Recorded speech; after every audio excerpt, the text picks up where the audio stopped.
دوستو، آج ہم آپ کو اس ویڈیو میں ایک ایسی قوم کے بارے میں معلومات فراہم کریں گے جو کہ اس کائنات میں بہت ہی طاقتور قوم رہ چکی ہے۔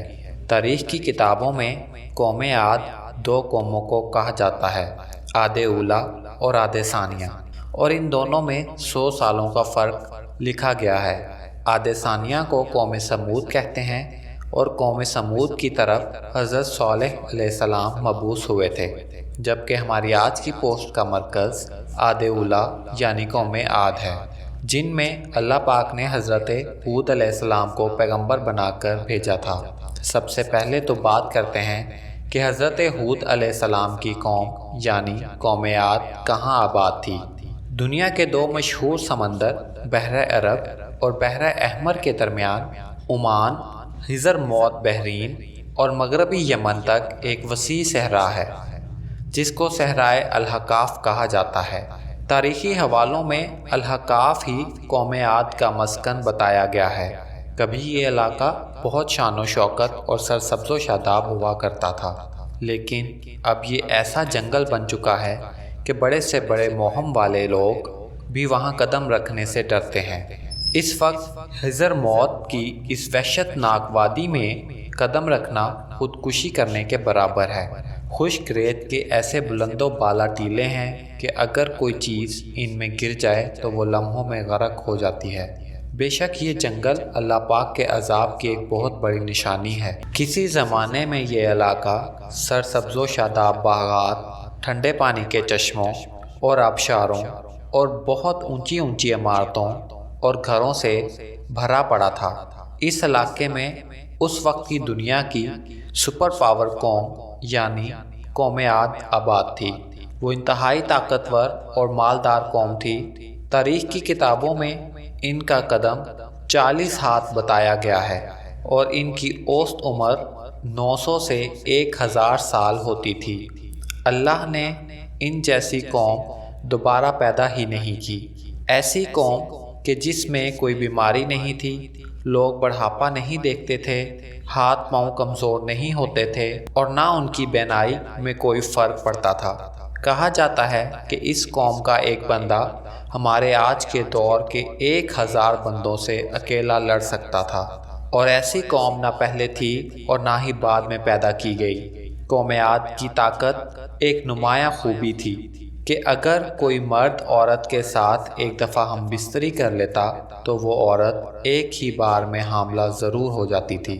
اس خوبی کی وجہ سے وہ قوم بہت پھیل گئی تھی۔ اللہ پاک قرآن مجید میں فرماتا ہے، ان جیسی قوم کوئی اور ملکوں میں پیدا نہیں کی گئی۔ حضرت ہود علیہ السلام کو یاد کرو جب کہ اس نے اپنی قوم کو احقاف میں ڈرایا۔ اس آیت میں قوم عاد کے مسکن احقاف کی بھی تصدیق ہوتی ہے۔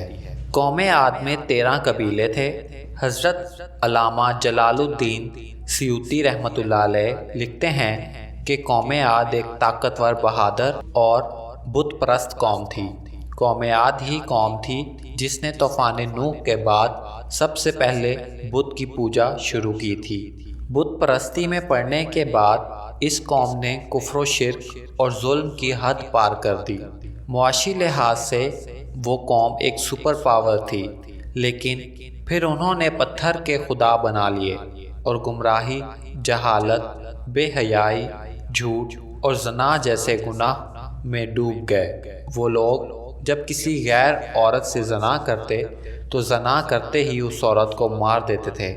انہیں بدعمالیوں کی وجہ سے اللہ پاک نے انہی میں سے اپنے نیک بندے حضرت ہود علیہ السلام کو پیغمبر مبعوث فرما دیا۔ چنانچہ ارشاد باری تعالیٰ ہے کہ ہم نے قوم عاد کی طرف ان کے بھائی ہود علیہ السلام کو بھیجا۔ انہوں نے کہا، بھائیو، اللہ ہی کی عبادت کرو، اس کے سوا تمہارا کوئی معبود نہیں، کیا تم ڈرتے نہیں؟ تو ان کی قوم کے سردار جو کافر تھے کہنے لگے، تم ہمیں کم عقل نظر آتے ہو اور ہم تمہیں جھوٹا خیال کرتے ہیں۔ پھر ہم نے ہود علیہ السلام کو اور جو لوگ ان کے ساتھ تھے ان کو نجات بخشی، اور جنہوں نے ہماری آیات کو جھٹلایا تھا ان کی جڑیں کاٹ دیں، اور وہ ایمان لانے والے تھے ہی نہیں۔ حضرت ہود علیہ السلام مسلسل 50 سال تک اپنی قوم کو واعظ و نصیحت کرتے رہے، لیکن ان کی قوم جہالت میں ایسی ڈوبی تھی کہ وہ اپنے پیغمبروں کی باتوں پر کان تک نہیں لگاتے تھے۔ قوم عاد کے 2 قبائل کلمان اور خلجان ایسے تھے کہ جن کے پاس پوری قوم کی سرداری اور حکمرانی تھی۔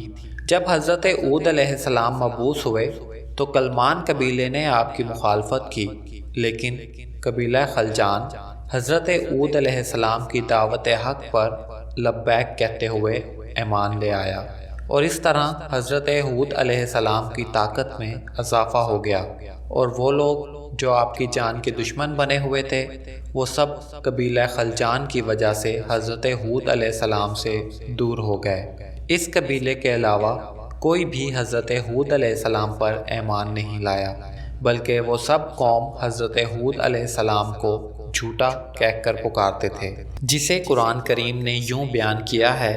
نبی علیہ السلام نے دعا کی کہ اے پروردگار، انہوں نے مجھے جھوٹا کہا ہے، لہٰذا تو میری مدد فرما۔ اللہ نے اپنے نبی علیہ السلام کی فریاد کے جواب میں فرمایا، اے نبی علیہ السلام، یہ بہت جلد اپنے کیے پر پچھتانے لگیں گے۔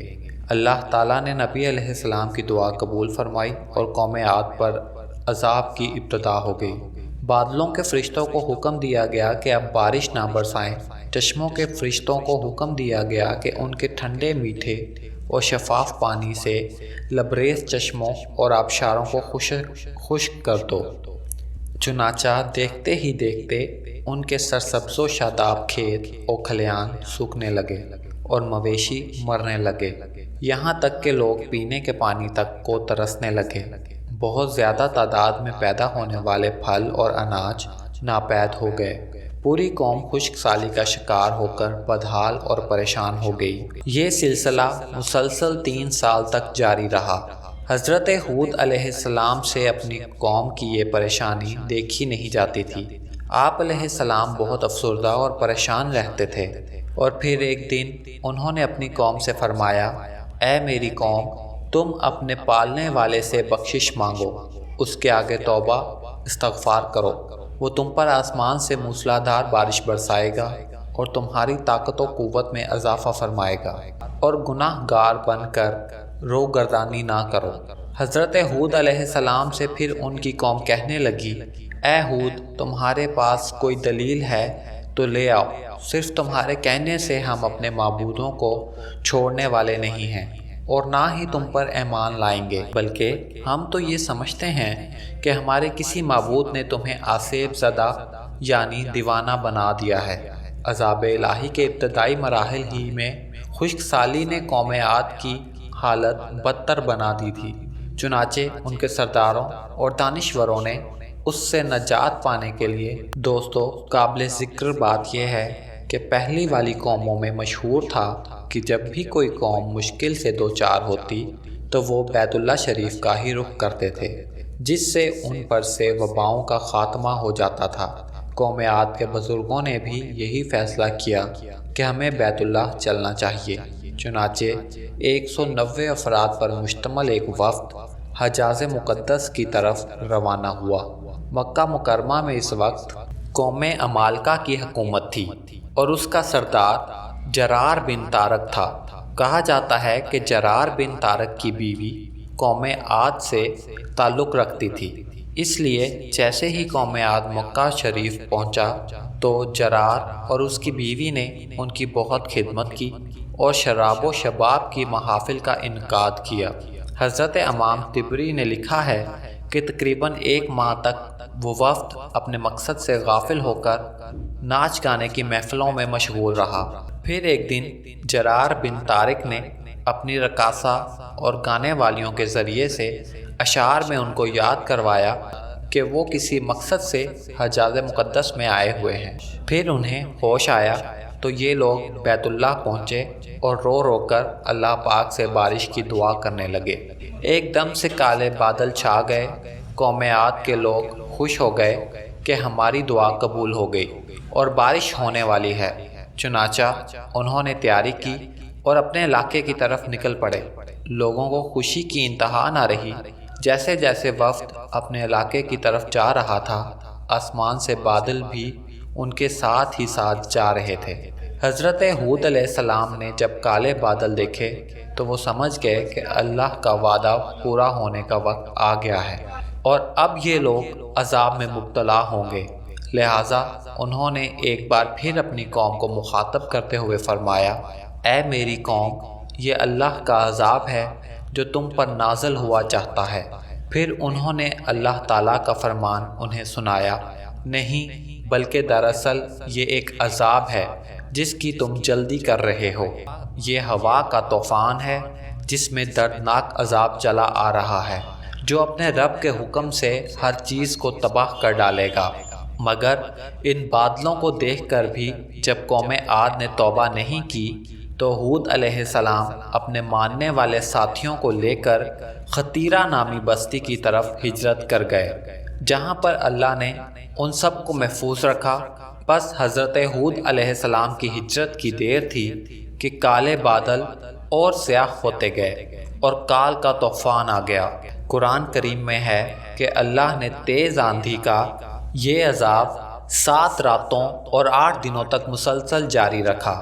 آندھی نے کسی ایک کو بھی باقی نہیں چھوڑا، یہ ہر ایک کے پاس پہنچ گئی، غاروں کے اندر، پہاڑوں کی گھاٹیوں اور چوٹیوں، گھروں اور قلعوں کے اندر سب کو فنا کر ڈالا، یہاں تک کہ احقاف کا سارا علاقہ صحرا میں بدل گیا اور سارے لوگ اور محلات ریت میں دفن ہو گئے۔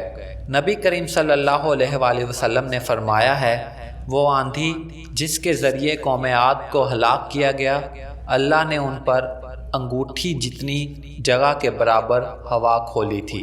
پس وہ ہوا پہلے دیہات میں گئی اور وہاں کے لوگوں اور مویشیوں اور مالوں کو اٹھایا اور آسمان اور زمین کے درمیان لے گئی۔ حدیث شریف میں آتا ہے کہ اماں عائشہ صدیقہ رضی اللہ تعالیٰ عنہا نے نبی کریم صلی اللہ علیہ وآلہ وسلم سے پوچھا تھا، یا رسول اللہ، لوگ تو بادل دیکھ کر خوش ہوتے ہیں لیکن آپ کے چہرے پر اس کے برعکس تشویش کے آثار نظر آتے ہیں۔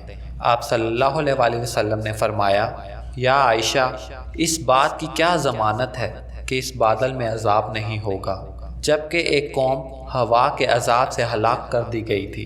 اس قوم نے بھی بادل دیکھ کر کہا تھا کہ یہ بادل ہے جو ہم پر بارش برسائے گا، اس لیے جب بھی بادل دیکھے تو یہ دعا کریں، اللہ پاک، میں اس بادل میں چھپا خیر کا طالب ہوں اور جو شر اس میں موجود ہے میں اس سے پناہ مانگتا ہوں۔ اللہ پاک یہ دعا ہے کہ وہ ہم پر اپنا کرم اور فضل فرما کر ہمیں اپنے برگزیدہ بندوں میں شامل فرمائے۔